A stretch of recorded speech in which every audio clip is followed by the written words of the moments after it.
Puisque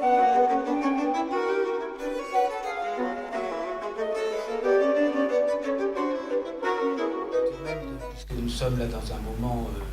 une étape importante finalement dans la vie de ce laboratoire à tous égards, peut-être faire un petit historique de la présence d'un programme numérique dans le LabEx Aztec. C'est un programme dont l'évidence ne coulait pas de source, qui a d'ailleurs été dans de nombreuses conversations récentes, qui a souvent été discuté dans sa nécessité, en particulier précisément parce que d'une certaine manière, comme on l'a vu ce matin, toute une série d'autres projets de ce LabEx impliquaient une dimension numérique, et que par conséquent la présence d'un programme spécifique pouvait être difficile à penser. Je pense donc qu'il est utile de rappeler, je le fais autant au nom de Philippe Hoffman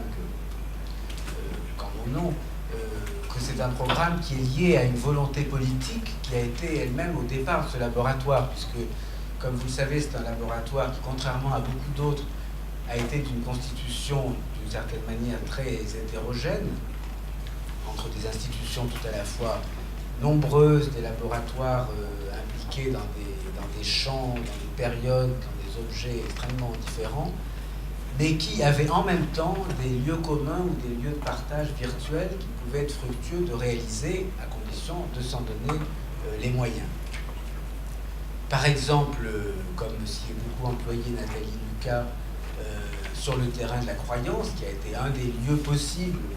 pour articuler des champs religieux et d'autres champs attachés à tout autre type de rapport et de formulation du problème de la croyance, ou encore le vaste domaine des technologies numériques. C'est un lieu commun qui était d'une certaine façon assez paradoxal, puisqu'on peut considérer que ce LabEx définissait réellement des antipodes complets dans ce domaine, des antipodes dont on a d'ailleurs l'écho dans le programme d'aujourd'hui, comme un programme dont je suis pour une part coupable, c'est des antipodes qui sont explicitement exposés, c'est-à-dire d'une part des champs de recherche convertis à l'utilisation de ces techniques, comme par exemple les travaux de médiévistique de ce matin, et d'autre part des champs de recherche, de nouveaux champs de recherche liés au développement de ces technologies, non pas comme relais ou transformation d'un savoir préalable, mais comme producteur de ce savoir. Et c'est précisément entre ces deux pôles, entre ces deux lieux, qu'il nous est apparu depuis le début de ce laboratoire que quelque chose pouvait être construit et quelque chose qui pouvait faire de ce laboratoire autre chose qu'un pur artifice. Enfin, c'est tout au moins dans cet esprit que nous avons travaillé. Pour ce qui est de l'hétérogénéité des champs de recherche, on l'avait mis en évidence très expressément dans le livre blanc qu'Aurélien Bérat et moi-même avons conçu en 2012-2013, qui était une sorte de document sur l'état du problème, à la fois l'état des cultures numériques, l'état des pratiques, l'état des relations avec ces technologies dans l'ensemble des laboratoires d'Aztec. Donc ça avait été une première étape, mais en même temps le résultat paradoxal de la définition de ce programme a été double. D'une part, comme je le disais tout à l'heure en commençant, on a dit souvent et on continue à dire qu'il n'avait aucune raison d'être, et de fait, il est vrai que la plupart des projets de recherche soumis au LabEx ont émargé à ce programme et en même temps à toutes sortes d'autres axes, comme par exemple le projet Harmonie universelle qui a été présenté ce matin. Mais d'autre part, ce programme a permis de faire apparaître dans des langues différentes, à propos d'objets différents, dans des milieux différents, ce qui était évidemment très complexe, des problèmes à tout le moins comparables et qui pourraient se résumer à ce constat, tout à la fois très simple et vertigineux, qui est que les supports, les moyens, les outils ne sont pas neutres, qu'ils sont producteurs d'effets spécifiques, mais évidemment d'effets spécifiques plus ou moins apparents selon que l'on porte ou non le regard de l'analyse sur ces supports, sur ces moyens et sur ces outils. Et il est évident que c'est sur la base de ce retournement du regard, en quelque sorte, sur ces supports, ces moyens et ces outils, que s'est constituée l'unité, en quelque sorte, l'ambition intellectuelle de ce programme. Et c'est aussi sur cette base qu'Aurélien Bérat et moi-même nous sommes associés, une association un petit peu étrange parce que lui savait tout dans ce domaine et moi je ne savais rien, et que nous pouvions donc, à nous deux, mettre à distance en quelque sorte cette culture numérique, c'est-à-dire tout ce qui fait une situation remarquable, il me semble, dans notre situation de travail,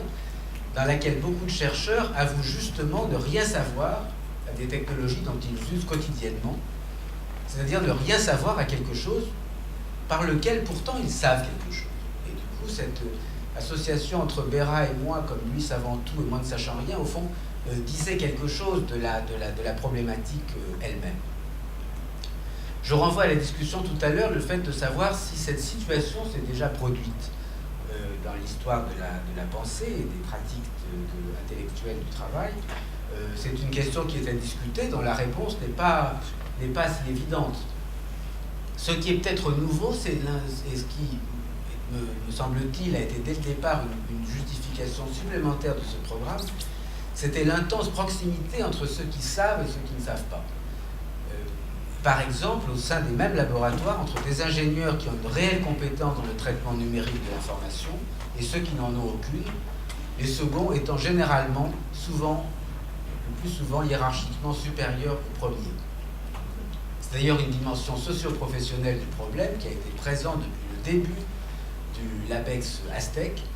et qui, en tout cas pour moi, dans la partie politique de ma tête, a toujours été une détermination très forte pour réfléchir à ce problème. Alors, dans la conduite de ce programme, nous avons progressivement élaboré une question qui fait l'objet d'un livre en préparation et dont je vais dire deux mots maintenant pour introduire à l'ensemble de cette séance. C'est une question qui participe de ces lieux de partage entre les cultures numériques natives et les autres. Une question double, en réalité, ou progressivement dédoublée. Et toutes les discussions qui ont eu lieu pour donner naissance à cet objet, donc, qui s'intitule maintenant la preuve par l'original, construction numérique de l'autorité, cette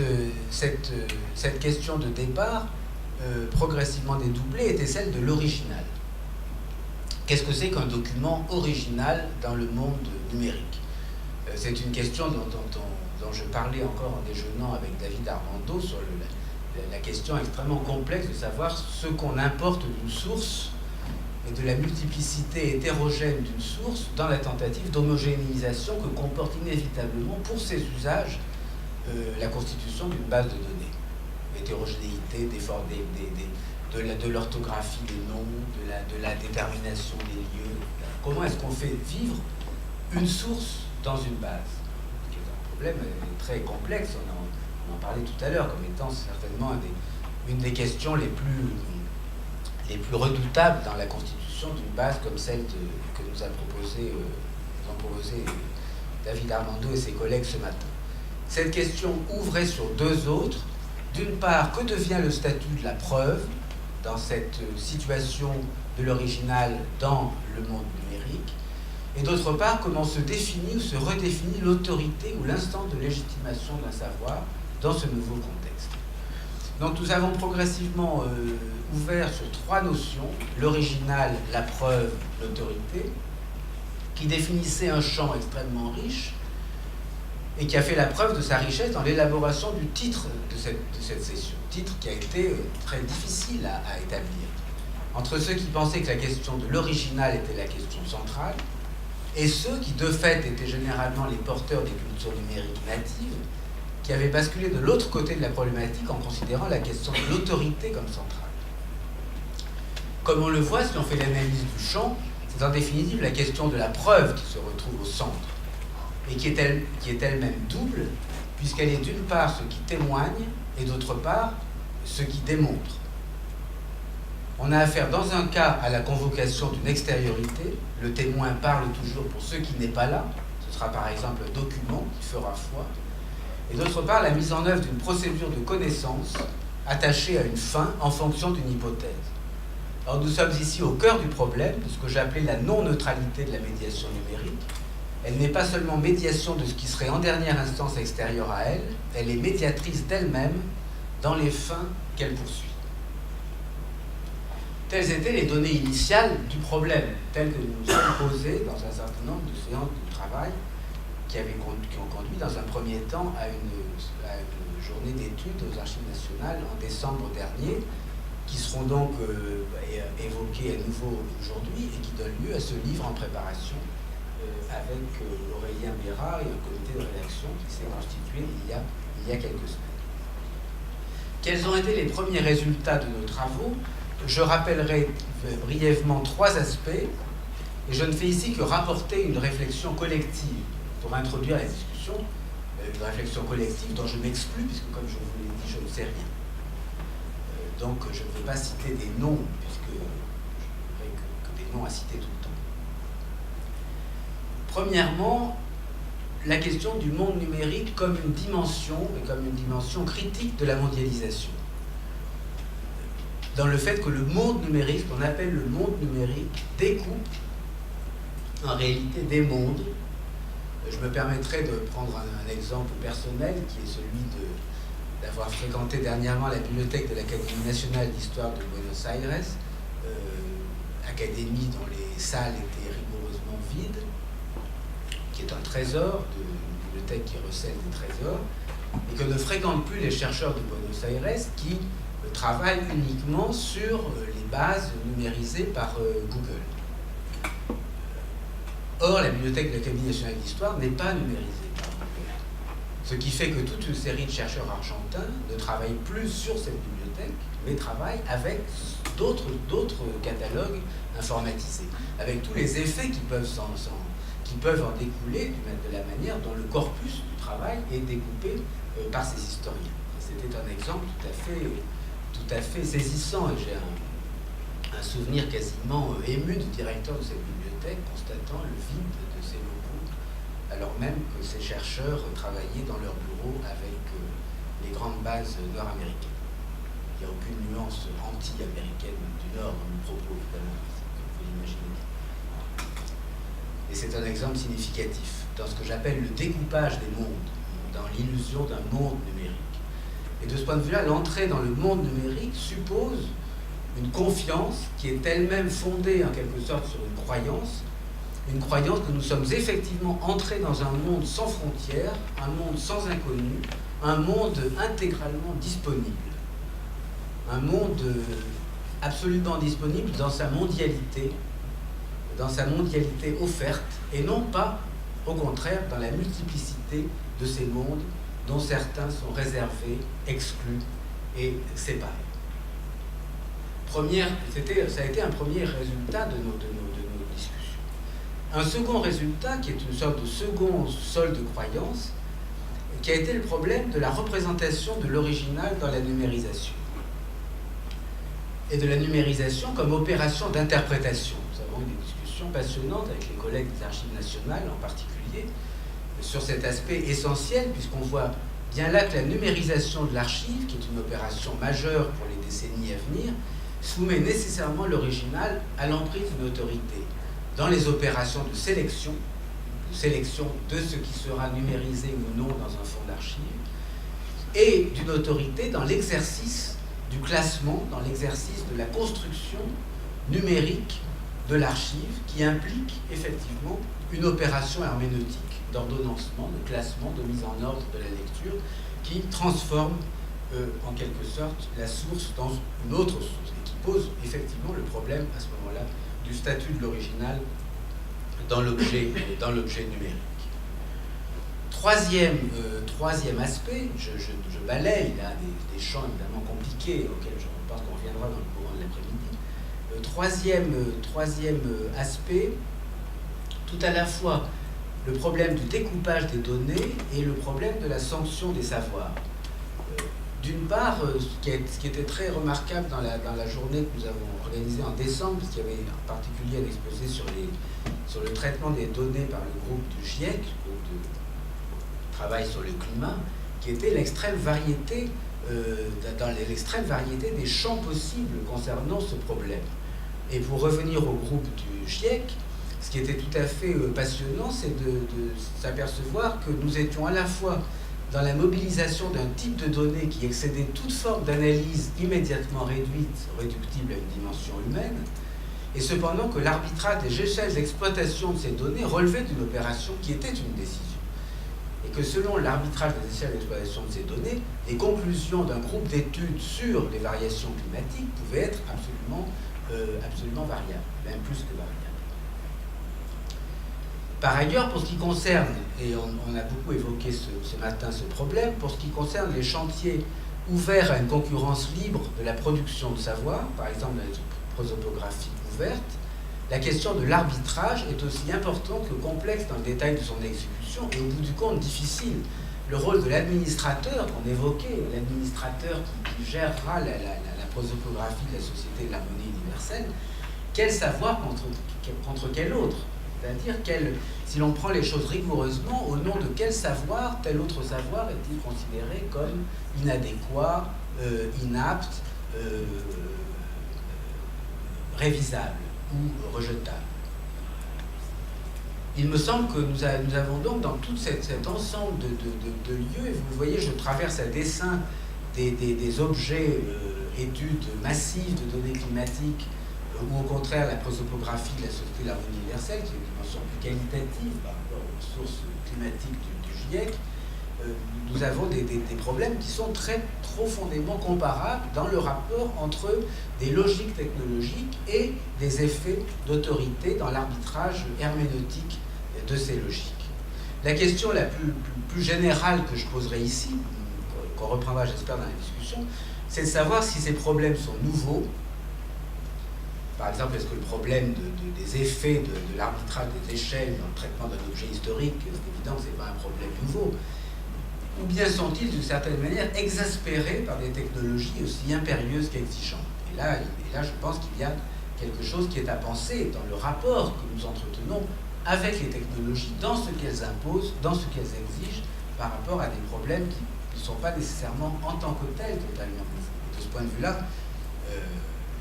c'est encore une fois, enfin comme vous voyez, tout cet exposé est un plaidoyer pour le LabEx Nastec, et c'est encore une fois l'un des lieux par lesquels ce LabEx peut avoir, dans son hétérogénéité, une certaine forme de fécondité. Alors j'ajouterai pour conclure deux dimensions que je vais peut-être réduire à une seule, parce que à quelle heure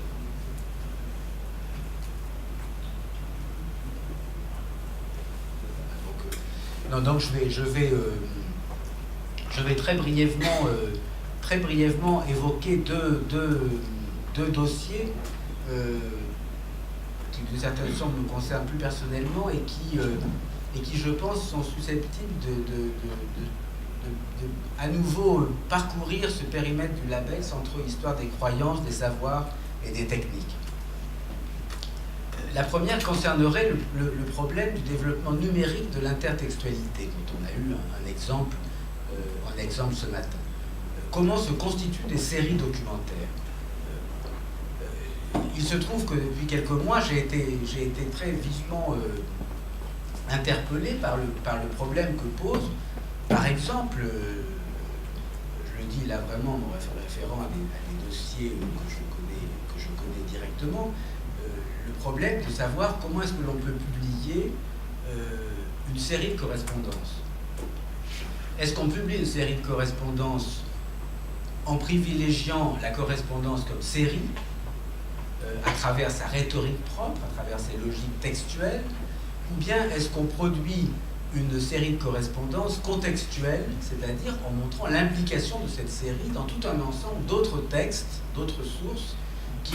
dans lesquelles cette correspondance s'inscrit. Dans l'un cas, il y a le choix,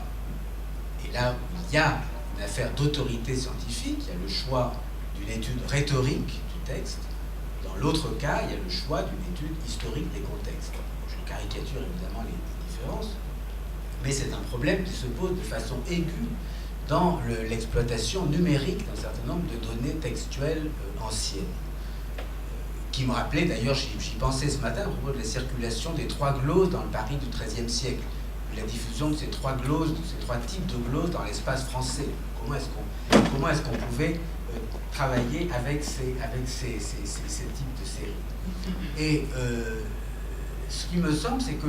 la technologie numérique permet d'une certaine manière, et là elle serait virtuelle dans le plus beau sens du terme, elle permettrait de ne pas choisir, c'est-à-dire d'ouvrir des possibilités,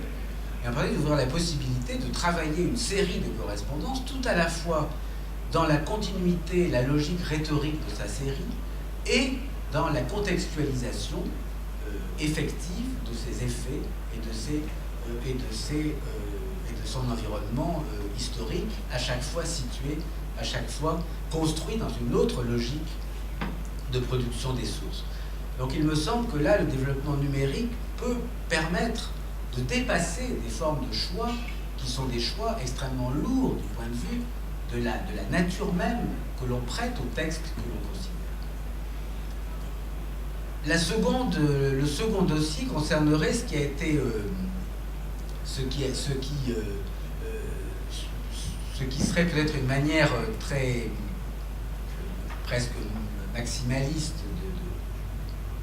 à nouveau de renvoyer à la diversité des travaux du LABEX, qui est de renvoyer à l'un des deux livres que Milad Douei a consacré aux questions numériques, un livre qui s'appelle Vers une humanité numérique, pour un humanisme numérique plutôt que j'ai ici. Milad Douei, d'ailleurs, qui pourrait être un emblème du LABEX Aztèque, puisqu'il a commencé par des travaux sur Saint-Augustin et Saint-François de Sales, et qu'il a maintenant une chaire d'histoire des humanités numériques à Montréal, donc on devrait le prendre comme mascotte de la traversée des champs possibles du LABEX. Et il y a dans le livre pour un humanisme numérique un chapitre très intéressant sur l'amitié sur les réseaux sociaux. Et c'est un chapitre qui m'a beaucoup intéressé, c'est peut-être une manière aussi d'introduire à l'un des aspects de ce que dira Camille Paloc, parce que c'est un problème qui m'a beaucoup intéressé dans ce livre, parce que Douei prend au sérieux, en quelque sorte, les réseaux sociaux. Il prend au sérieux les réseaux sociaux comme étant les lieux du développement d'une amitié. Et alors ça m'a énormément intéressé parce que il y a quelque temps, en entendant un collègue canadien, Guy Lazur, qui présentait un exposé en Belgique sur les correspondants de Arias Montano, vous savez, l'auteur de la Bible polyglotte du XVIe siècle. Et il évoquait les amitiés de Arias Montano. Et dans cette évocation de ces amitiés, il faisait un portrait de l'amitié qui avait peu de choses à voir avec ce que nous considérons nous-mêmes immédiatement, intuitivement comme amitié. C'était une amitié politique, une amitié philologique, une amitié confessionnelle. C'était une amitié dans laquelle la dimension privée de l'amitié apparaissait comme extraordinairement limitée. Le plus souvent avec des correspondants qui ne voyaient jamais. Mais comme les correspondants des réseaux sociaux ne se voient jamais. Et ces correspondants d'Arias Montano donc dessinaient quelque chose comme l'espace européen d'un circuit d'amitié de ce personnage important de l'Espagne du second XVIe siècle. Et alors ce qui m'a beaucoup intéressé, c'est que cet exposé de Guy Lazur m'avait passionné tout à la fois parce que il produisait une espèce d'effet en retour sur nos propres amitiés, en me faisant penser, est-ce que nos amitiés sont des amitiés privées? Est-ce que les amitiés les plus intimes ne sont pas aussi fondées sur une amitié politique, une amitié confessionnelle, une amitié culturelle? Est-ce que tout cela n'est pas fondé sur un sol de croyances communes, ou sur la confiance, ou sur la croyance dans des autorités communes? Qu'est-ce que c'est qu'une amitié privée? Donc il y avait toute une réflexion à partir de là sur ce que c'est véritablement que l'amitié privée contemporaine. Et alors du coup, ce qui m'a beaucoup intéressé dans le livre de Milad Douei, c'est qu'il écrit ceci à propos des portraits sur les réseaux sociaux. Il dit: le portrait accentue la confusion croissante entre le privé et le public, caractéristique des réseaux sociaux. Si l'amitié est en grande partie une affaire privée, dit-il, et c'est une subordonnée que la réflexion sur Arias Montano m'a déjà permis de mettre en cause, si l'amitié est en grande partie une affaire privée, l'amitié numérique est plutôt de l'ordre du spectacle public. Et alors ce qui m'intéresse beaucoup dans cette histoire-là, c'est la manière dont ce chapitre de l'amitié, dans ce livre pour un humanisme numérique, inscrit en réalité l'histoire des réseaux sociaux dans une très longue histoire, c'est-à-dire qu'est-ce que c'est que l'amitié privée dans ce qu'elle découpe dans un cadre beaucoup plus large qui est celui du rapport entre les amis et ceux qui ne sont pas les amis. Et ceux qui ne sont pas les amis, ce sont souvent, bien sûr, pas seulement pour des raisons privées, mais pour des raisons qui traversent beaucoup plus largement l'espace social, qui traversent beaucoup plus largement le rapport aux autorités, le rapport aux croyances, etc. Donc il me semble qu'il est très important de prendre au sérieux les réseaux, ces réseaux sociaux comme espace de savoir, de confiance, de croyances communes. Très intéressant et très important de les prendre au sérieux. Je suis un peu contre-intuitif quand je dis ça, parce que j'ai souvent eu tendance à penser que l'amitié sur Facebook ne valait pas les amitiés d'Arias Montano avec ses collègues européens au XVIe siècle. Mais c'est une bêtise de penser comme ça. Alors, principalement, l'intérêt d'Aztec, peut-être de penser les choses autrement, et de réfléchir sur l'amitié par la technologie, et sur le rapport de l'amitié dans la technologie avec ces grandes articulations, croyances, savoirs, techniques qui sont celles d'Aztec. Voilà, donc je voulais prendre ce second exemple, mais c'est toujours beau de parler de l'amitié par ailleurs.